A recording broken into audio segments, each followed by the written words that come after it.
international cooperation. It was raised today in the morning on the session, on the first panel with their excellencies, Mr. Ambassadors, and they highlighted many aspects of the international cooperation. And therefore, maybe I'd like to ask, as we said in the morning, climate now is an emergency topic for us. So maybe I'll start with Mr. Laurent and asking him about the emergency for migration because of climate, the displacement. Especially we know that we would see in a few years in some of the countries, and developing countries are the most countries that get, get the drastic impacts from climate change. We would see rising sea levels on coasts, and we have here the North Coast. We in Egypt, we have this conviction always that the weather is nice. The first thing, when I was abroad, I remember Egypt, the weather is beautiful. So we want to have this, and we know tourism depends on this. So what is the link, even in terms of policies that now the IOM is putting right now, or setting? You take the linkages, of course, between climate change and displacement, or what might be caused by, the migration effects and impacts that could be caused by climate change. So is this taken on as well for migration policies in developing countries? Thank you. Thank you very much, Dr. Esmat. Thank you for inviting me, and it's a pleasure to participate to this important topic, particularly because, as you mentioned, migration and climate change are two topics very high on the international agenda. And actually they are also interlinked, as we can see. So we noticed indeed that 260 million people have moved due to environmental degradation and climate change in the last 10 years. It's actually quite difficult to measure the displacement specifically due to climate change or environmental degradation, because it's a combination of multi-dimensional conditions which make people moving. But so if we extract from the people on the move or displaced, that solely the reason is climate change, we come to an amount of 260 million people. It's estimated for the future and up to 2050 that and then the numbers and the assessment are extremely varied, but that between 25 million to 1 billion people will move from today to 2050. We as an organization, we estimate it to 200 million to be reasonable, being positive on the fact that countries are committed indeed in policies and programs. So there are, we have heard it in the first session, higher commitment by a series of countries, governments, as well as a partnership with the private sector, which are committed as well to actually reduce or diminish the climate change consequences and environmental degradation, which may lead to displacement. But still, if today the 260 million that we have observed are mainly from South Asia and South America, you may have followed that 3 days ago, Djibouti was flooded, and in 1 day and a half, 250,000 people were displaced. So this is also then questioning our estimates for the future. But there are high commitments. The organization, our organization is since 2015 engaged with our Council of Member States. We have our own policy. More recently, in the Climate Action Summit in New York, our Director General has asked not only governments to commit, also private sector, but all of a society, not forgetting the citizens. And each of the humankind should look at the actions they can do, and we call for a comprehensive approach. Not only, and we insist, not only governments, but all partners. We have all a role and responsibility in the future. Another thing I'd like to ask you, just a continuation to this question, how could we make people aware? I mean, what would the IOM give them as an advice or make them aware of the problem? Maybe they don't know the size, the impact. They're still in the sense that the climate is fine, this is far away. Especially, by the way, I'm not biased against any generation, but the elder generation. When I talk with my parents, they don't think, yes, my children are saying it's dangerous and they know it's an emergency, but our generation and the elder generation as well, how would we?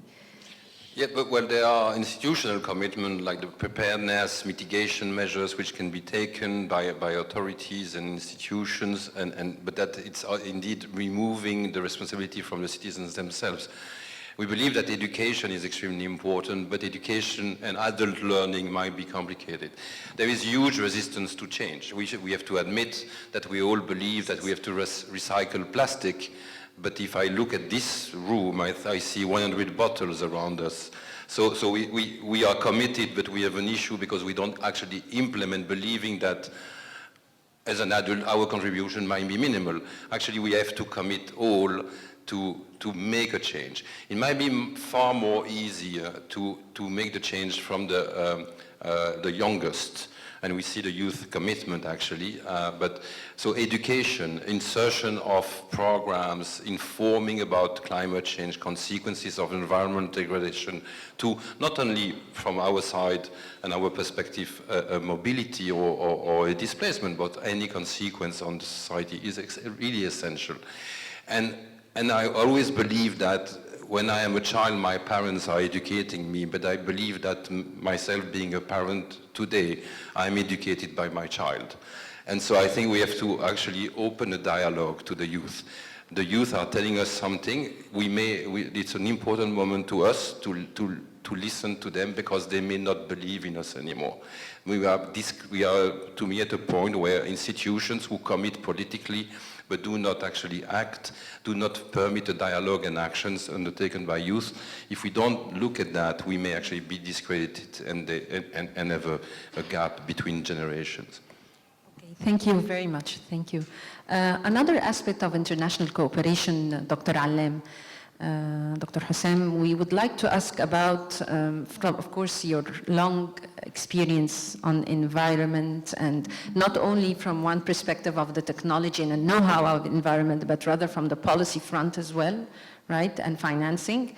So I'd like to ask, now we are looking at a topic which is innovative in itself, climate change, and we have to find always solutions out of the box. So definitely, on the other hand, the finance will come out of the box, finance, or funding for climate change and to reduce the emissions and to go with the goals of SDGs, the SDGs and the 2050 goals for climate change. So when you look at those financing models, what would you suggest, the new things, I mean, and a way maybe to move slowly and to make all the stakeholders interact?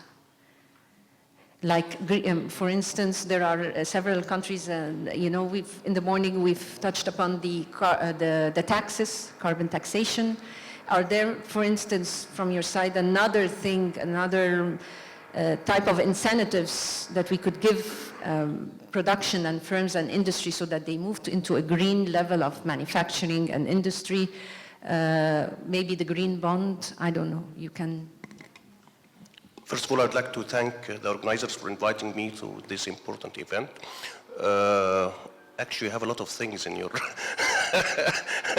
Are you free for like the coming couple of days, you know? So let me start first. We are talking about Vision 2050. We cannot wait. This is the first message. 2050 is very, very late. We can see the impacts of climate change is already happening.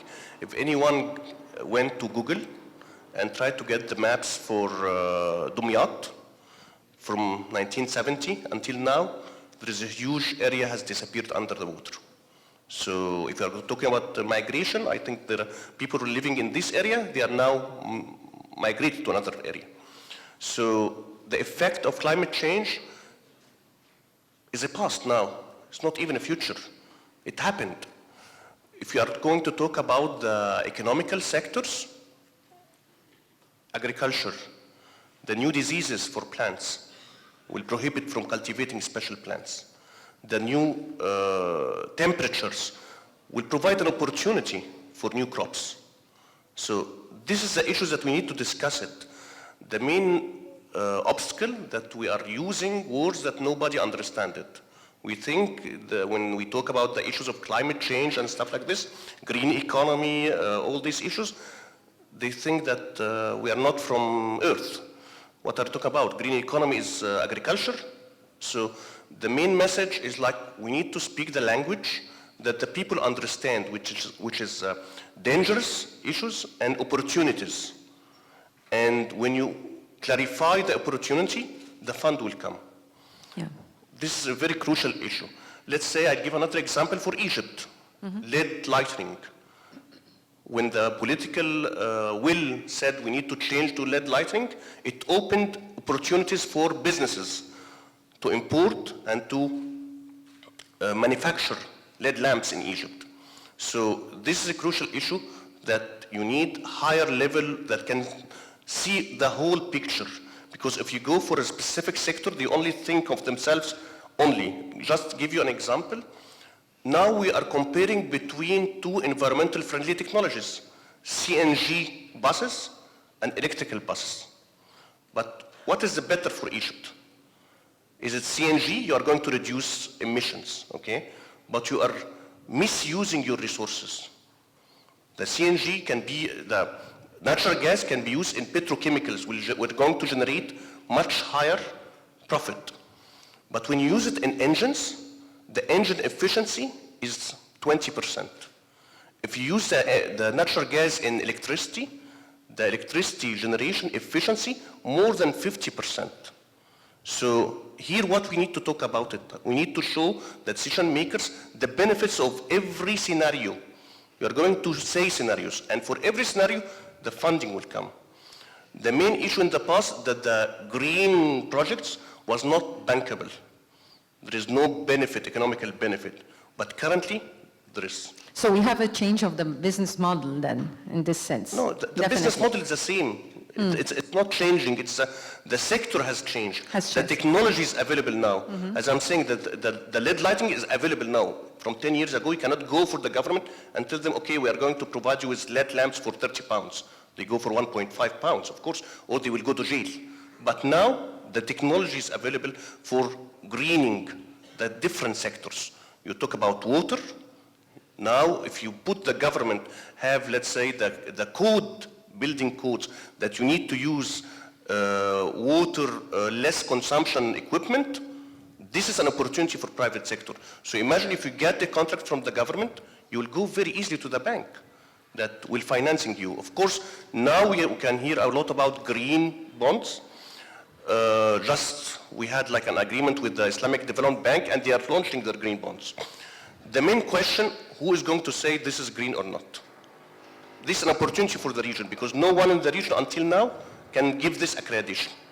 It's being some companies in Europe and the States and China, but in North Africa and the Middle East, there's no companies that can say that this project is green, so you can get the benefit of green bonds.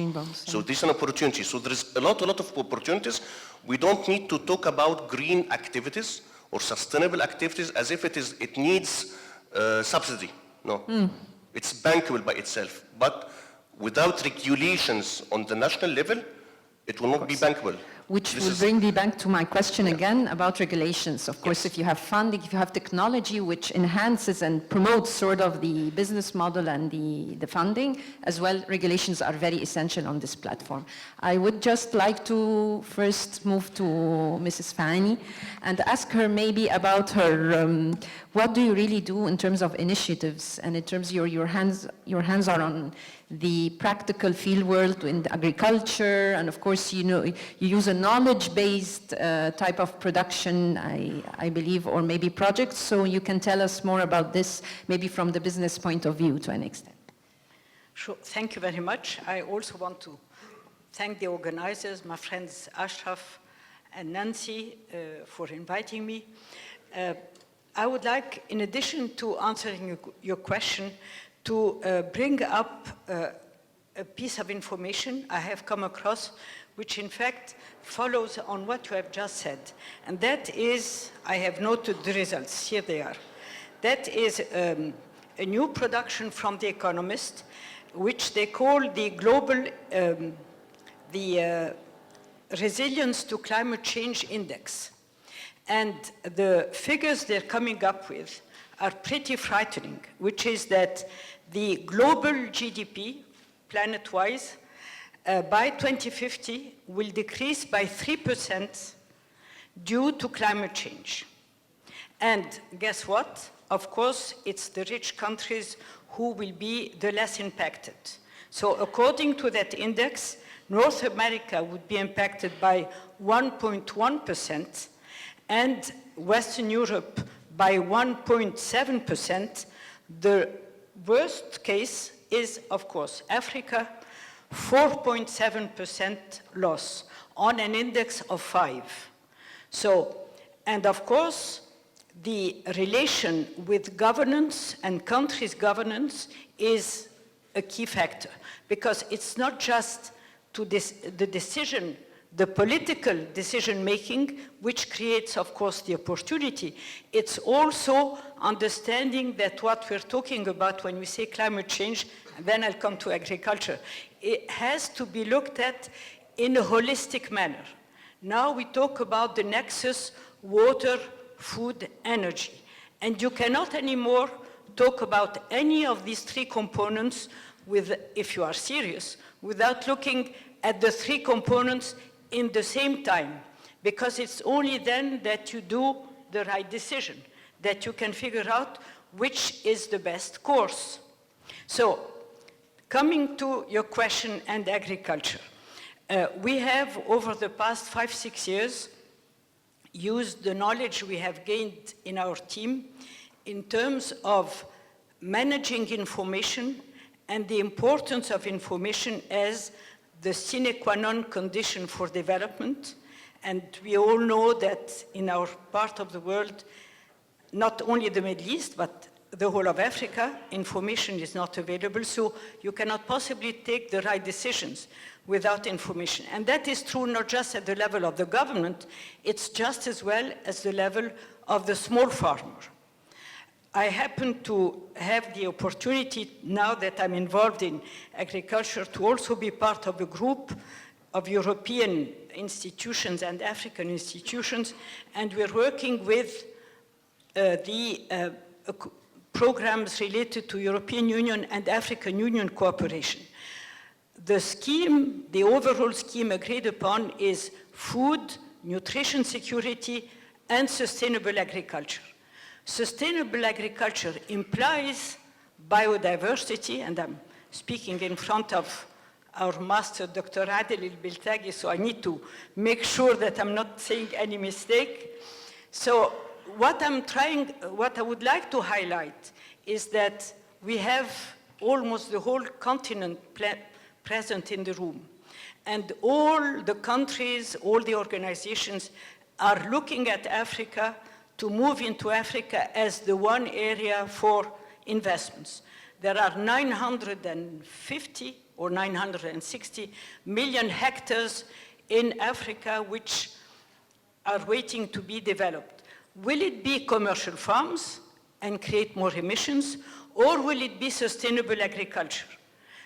But then how do you incentivize the small farmer to go for sustainable agriculture? What are the plans and the designs in terms of the infrastructure which is going to be built, which will automatically impact on making sustainable agriculture viable, versus commercial farming? And that, again, the relation to climate change is immediate. I think our friend from the ambassador of Brazil, he was on the spot because of the Amazon.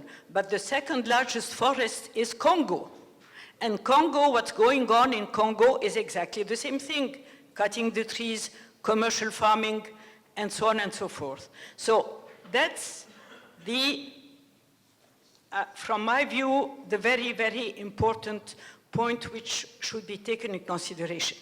And for this, knowledge, making information available at the level of government, at the level of private sector, at the level of the small farmer is absolutely key. And from my view, extensive use of digital tools. And I'm advocating this not because we have started it, and we are going into extensive awareness programs to get the farmer used to use mobile apps in his work as an access to information and to advice. But that is an uphill battle, and it needs to be looked at in a holistic manner as well. Okay, thank you very much. You more or less included all the, the stakeholders, even the role of the private sector here in enhancing this technology, and especially for Africa. Thank you so much so far. We will get back to this on the next question. Now I'd like to ask Ms. Soraya Bagat, who I'd like to tell you that youth and women are the least responsible for what's happening in the climate change, yet they are bearing now most of the responsibility.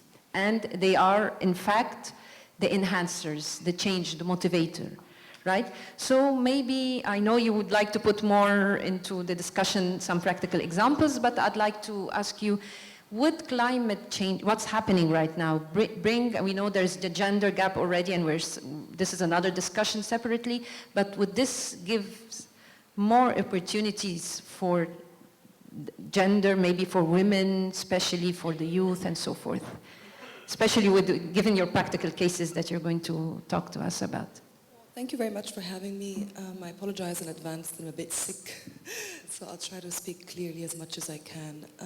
I'm especially happy to be with you all today to discuss this, because today is the International Day for the Elimination of Violence Against Women, and that's why I'm wearing orange. So today we kick off 16 days of activism that don't just tackle violence against women, but they're also an opportunity to amplify the voices of women who are active in some of the most pressing issues facing our world today, such as climate change, migration, development, etc. So I would like to take a second to remember all the victims of violence against women, to salute the survivors, and thank everyone who's trying to close the gender gap and eliminate violence against women. That said, because of the nature of the Sustainable Development Goals that emphasize the goals separately, Goal 5 being, gender equality, and Goal 13 being climate action, people sometimes forget that gender equality is a component of the battle for climate change. Studies have shown that women and youth pay the biggest price for climate change. If I can go back to a very quick practical example about the agricultural sector in Egypt. It's known that the agricultural sector is going to be the biggest economical sector to take a hit from climate change. It's going to cost us all dearly. But women in particular are going to pay the heaviest price, because women represent 45%, women in agriculture are 45% of the female workforce. And if you look at the literacy rate of women compared to men, you will see that women, 1/3 of women are illiterate versus 15% of men. So if you do a little bit of a calculation, you'll see that's 10 million women in Egypt who are illiterate. With the climate change and the decrease in agricultural production and the effects on the agriculture, these women are going to have a very hard time adapting to new jobs. They will suffer economically, especially because of the nature of their existence. Some of them rely on the crops that they cultivate themselves. When these crops are less, they are going to suffer. You talked about youth, and it's very important also to highlight that, we're already seeing the effects of climate change around us, but the people who are going to inherit this, literally, are the youth. So they should definitely be, given a seat at the table to bring their energy. And I'll just give you a quick example. There are two brilliant friends who have just walked in who started an initiative called Very Nile to clean up the Nile. Youth need a seat at the table because they bring an energy, innovation, technology, entrepreneurship, which after 2011 was a very important outlet for young people in this country. And this energy needs to be used. And I'll also close by giving the example of Greta Thunberg. Who would have thought that, a young girl, 16 years old from Sweden, would create such a movement and garner support in the millions around the world. So I think that it's not a luxury to have the involvement of women and youth. It is an absolute necessity, and I think we're lagging a bit behind. So I hope that we can catch up. Thank you. But for women, it's going to be at the end an opportunity. I mean, they could change this whole situation of climate change to opportunities for them, maybe creating more jobs, maybe. And we'll go back maybe to, thank you so much, Laura. We'll go back to Mr. Laurent again on maybe this issue specifically. Let's say in the agricultural sector, as Ms. Soraya said, it would be at high risk in many places because of the climate change. So what would be the role of what you maybe have in terms of policies or in terms of maybe, I don't know, awareness,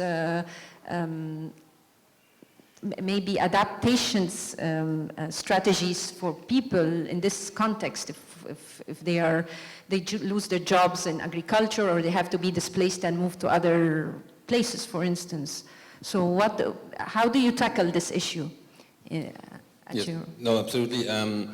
We have actually studied the situation on a project we call Where the Rain Falls. We have assessed and discussed with rural areas and many of the people who have actually moved from rural to urban areas. And 70% of them were mentioning the already environmental degradation and climate change as a reason for moving within Egypt. So it allows us to basically look at an alarming situation already existing today and to develop programs and projects of education, women entrepreneurship, change of habits, like bringing the new ways for agriculture, not using the same fertilizers, not burning the fields. So quite basic elements to change habits and increase productivity. Because we work on internal movements, so the internal migration, but also international migration, we bring the migrants who are living in Egypt together with the Egyptians. And we create incubators between migrants in Egypt and Egyptians on green jobs. So we try to identify among them, and youth in particular, initiatives which may benefit on actually decreasing the environmental degradation. So we have several projects that we support in mainly the areas of agriculture in Upper Egypt, where we bring the youth together and women in particular on new initiatives at a rural level. Because we work also with the Egyptians abroad, those are living in countries where they may know other policies or programs or initiatives which exist in their host country.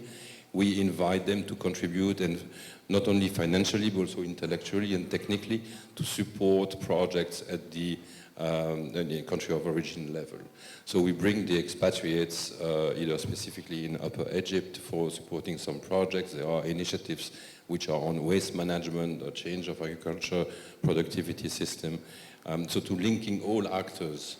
So, and we work on that. As I said, we are certainly a policy organization or institution bringing policymakers, government, and all of society together to look at how changing policies and programs. But we are also a very operational organization and people-focused. And so we want to give also the floor and opportunities to people to test and increase capacities of their own initiatives. You know, it's anecdotal, but it's always amazing to see that you may have a person in Egypt who left his country because of environmental degradation and didn't find a solution in his own country. But when he came here, he found solutions for Egypt. And it happens, we always say that we go to the neighbor because of the green pasturage. it's greener to my neighboring country. And actually, in a way, the migrants come with an ID that didn't function in his country, but is functioning here. And by putting together the Egyptians and the migrants together, they come with really interesting, innovative ideas. And the last point is we indeed work, and I believe that's quite important to bring new technologies into this thinking. And so we are working on vocational training, specifically bringing private sector of IT to the youth to look at other alternative solutions to this aspect. Thank you very much. It's quite a collaborative efforts, what you're doing right now, what you said right now, really. Okay, involving everyone, the stakeholders, the youth, the migrants, the nationals, and private sector as well. Thank you. Dr. Allem, again, back to our point of governance, because what we said right now, everything is said, but the governance we need with the good, if we have the best technology, if we have the human capital or the elements that will impose the change and go for the climate change, and if we have all this motivation and we have the know-how, we need governance on the other hand in order to maybe make this action happen, right? Or regulate it, sort of. So what do you think we need still in terms of governance for environmental legislations, maybe laws? How do they, and I would like to know as well, how do they approach the people? Because if you put them in a direct way, maybe with a direct impact, they're not impactful as it needs to be. So, but when you just put them in terms of a national initiative, or you convince really people and you make them aware of this, maybe it works better. Let me start by shedding light to one of the governance story from Sudan. One of the villages, they discovered that the plastic bags kill their cattle and sheep. So they had their law, no one entered this village with a plastic bag. So governance is in the hands of the citizens, not in the government. You are the one who's purchasing this. If you stop purchasing it, the government will listen. Plastic, one of the issues. We had a study about single-use plastic bags in Egypt. Maybe not a lot of people know that we consume in Egypt 12 billion single-use plastic bags. Most of this is foreign currency because the ingredient is being imported. So you are taking your foreign currency, importing this, and then doing the single-use plastic bag, and then throw it in the garbage. So you are throwing your currency in the garbage. So here governance will say, no, we need to stop this. We need to minimize consumption. And this actually happened in Egypt. The Ministry of Environment, from a couple of years, start to have a national initiative on reducing the consumption of single-use plastic bags. Of course, it takes time because you are changing behavior.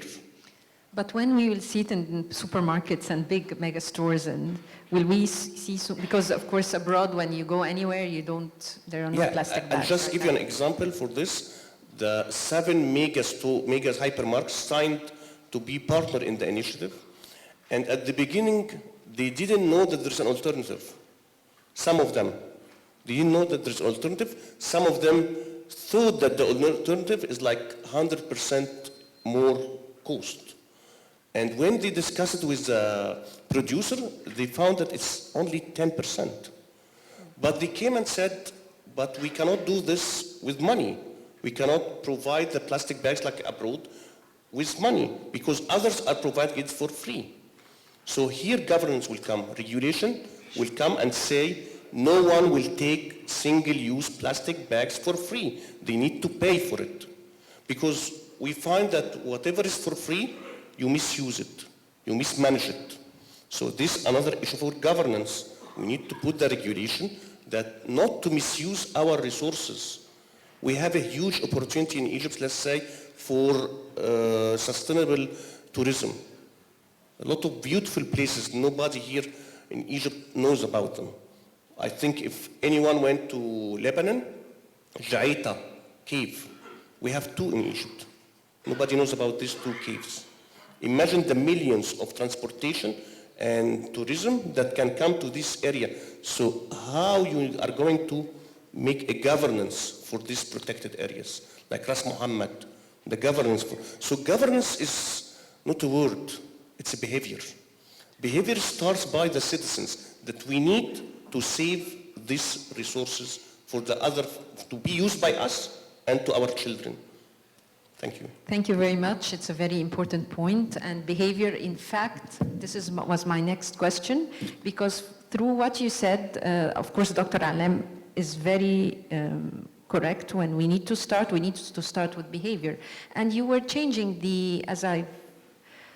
you told me now, you told us here, you were changing the behavior of agriculturists and people who worked with introducing softly the terms, the technology, and so on. So I'd like to know, we had a talk as well about the new terminology in climate and things like the newest technologies, clean technologies. Do you give them a sort of an awareness when you train them, or you give them this knowledge about what's happening? Do they have a grasp of this? Because I believe if this awareness will change as well the behavior. I think there are 3 very important words and concepts which have been mentioned on the panel.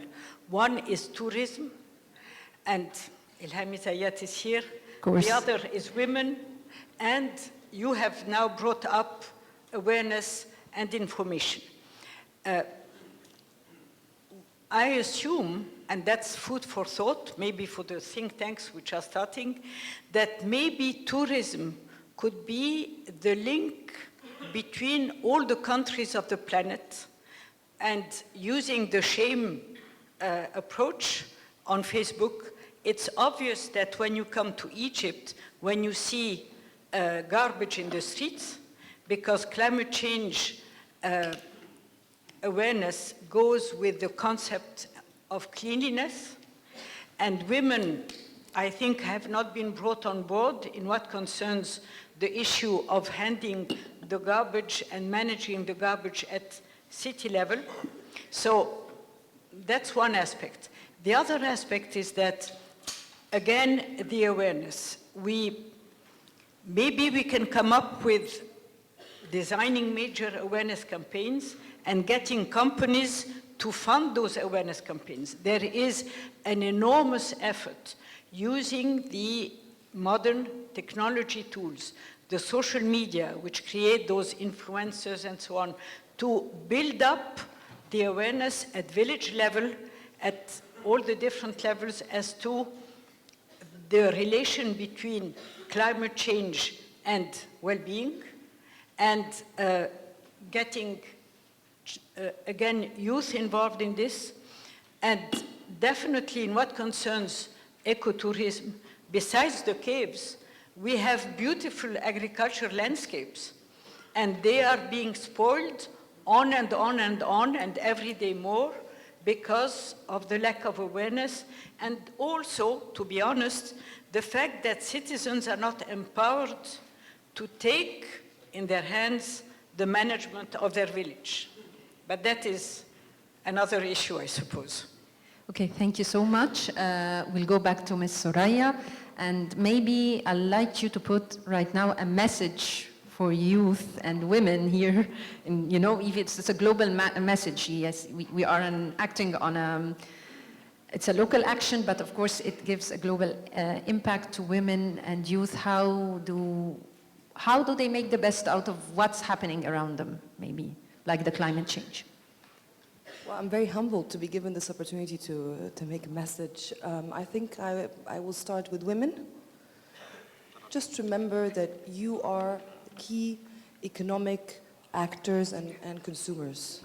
You're responsible for entire families and communities. You're the driving force, even if we are still not close to achieving our gender equality goals.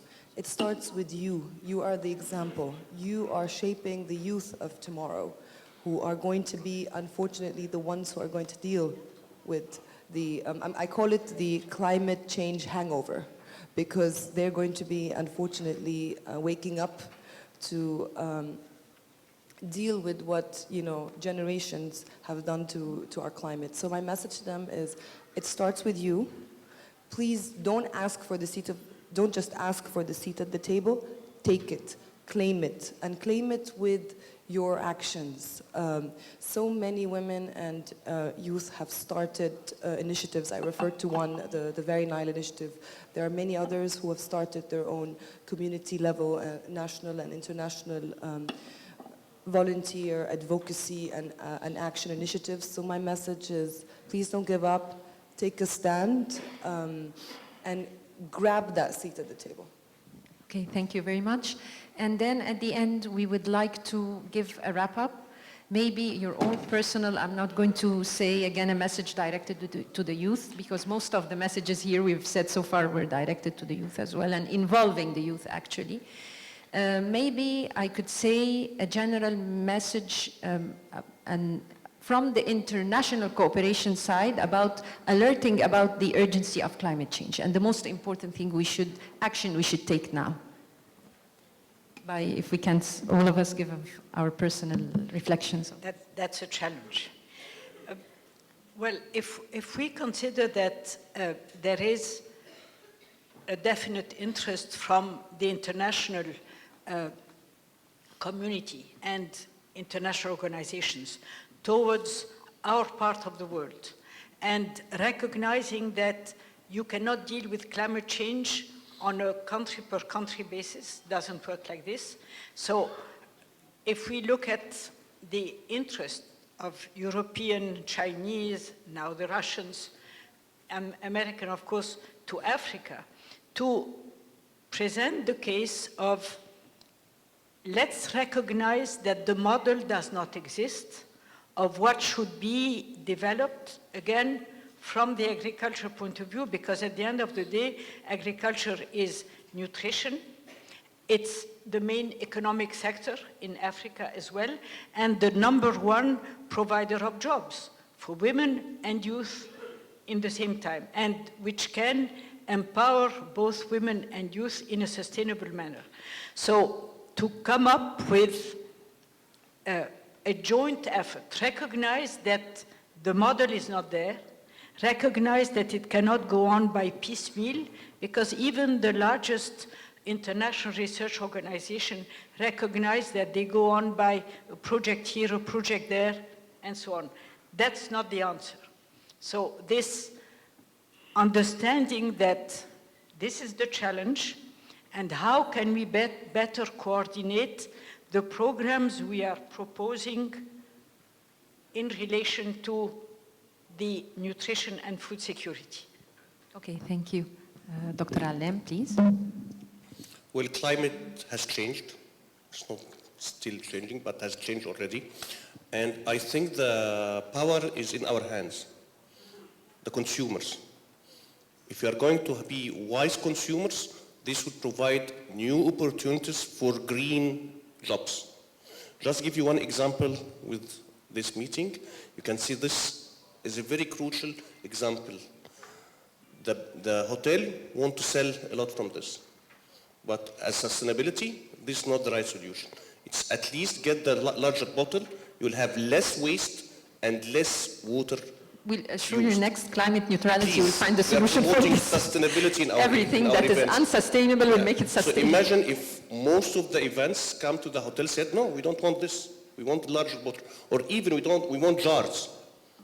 This would be more. So the pressure of the consumers generates the jobs. Let us generate more jobs in the right direction, in more sustainable direction. Sustainability is not only green. Sustainability is social justice. Sustainability, wise resource consumption. So all the three aspects of sustainability, not only the green aspect which the people think about it, it is only environment. No child labors. We are not going to purchase from company that has child labors.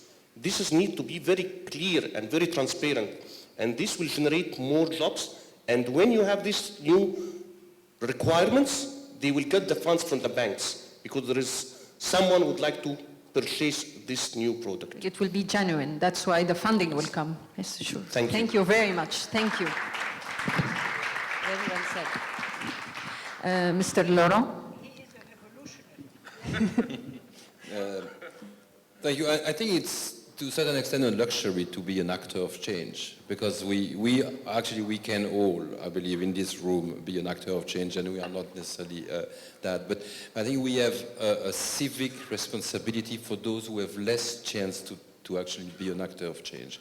And I'm thinking of the less resilient population, those in rural areas, the women who have no choice, actually. And I would join you totally. We can have this luxury to be an actor of change, to go back to handicraft, to remove this and find solutions of the past.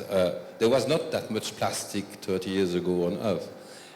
Now the bags, I remember my mother was going to the shop with not a plastic bag, she had a handicraft bag.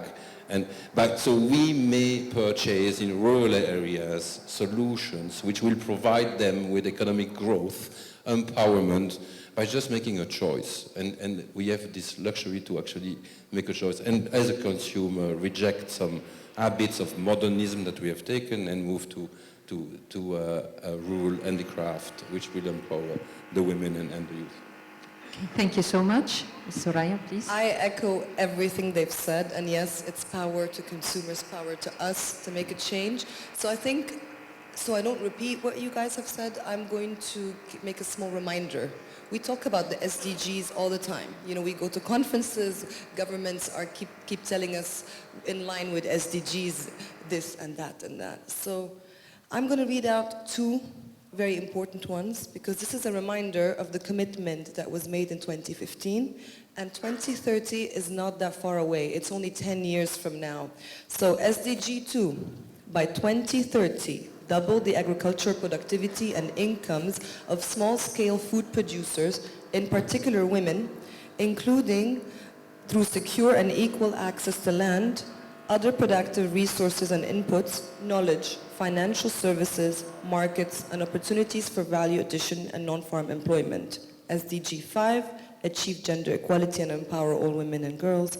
And finally, a reminder of SDG 13B, promote mechanisms for raising capacity for effective climate change-related planning and management in the least developed countries and small island developing states, including focusing on women, youth, and local and marginalized communities. Thank you for having me.